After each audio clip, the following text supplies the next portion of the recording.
আসসালামু আলাইকুম।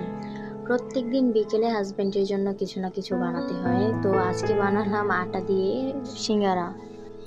নিয়ে নিলাম ১ কাপ আটা, এর মধ্যে দিয়ে দিলাম লবণ ও সামান্য পরিমাণে তেল দিয়ে ভালোভাবে মেখে নিলাম। এবার পরিমাণ মতন পানি দিয়ে ডোটাকে ভালোভাবে মেখে নিব, যাতে বেশি নরমও না হয়, বেশি শক্তও না হয় এরকম। এবার কিছুক্ষণের জন্য এটা ঢেকে রাখবো। দুটো আলু নিয়ে নিলাম, এটাকে ছোট ছোট করে পিস করে নিব এবং আলুগুলোকে ভালোভাবে ধুয়ে নিলাম।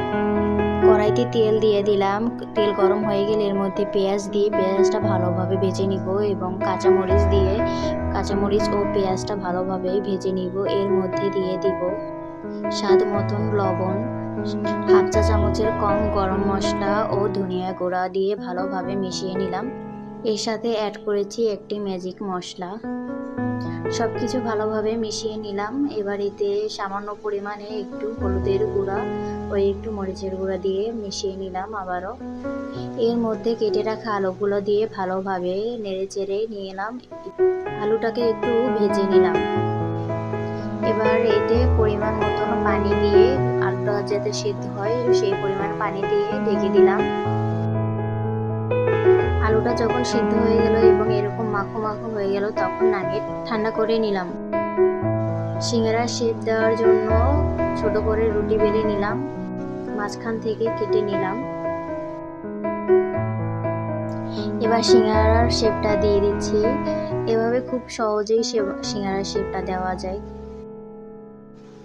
এর মধ্যে এবার আলুর পুরগুলো দিয়ে ভালোভাবে একটা শেপ দিয়ে দিব। আমি তেমন একটা শেপ দিতে পারছি না, তাই এভাবেই সহজে দিয়ে দিলাম। এইভাবে সব সিঙ্গারাগুলো বানিয়ে নিলাম।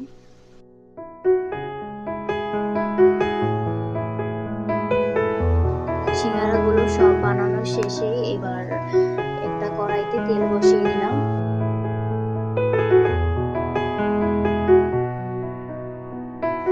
তেলটা ভালোভাবে গরম হয়ে গেলে এতে একে একে সিঙ্গারাগুলো সবগুলো দিয়ে সুন্দরভাবে ভেজে নিলাম। এরকম একটা লালচে লালচে ভাব আসার পরে সব সিঙ্গারাগুলো আস্তে আস্তে তেল ঝরিয়ে উঠিয়ে নিলাম। সিঙ্গারাগুলো উঠিয়ে টিস্যুর উপরে রাখলাম, যাতে তেলগুলো ঝরে যায় সিঙ্গারা থেকে। এভাবে সবগুলো সিঙ্গারা ভেজে নিলাম। মাশাআল্লাহ, দেখতে কি সুন্দর হয়েছে, খেতেও দারুণ হয়েছে।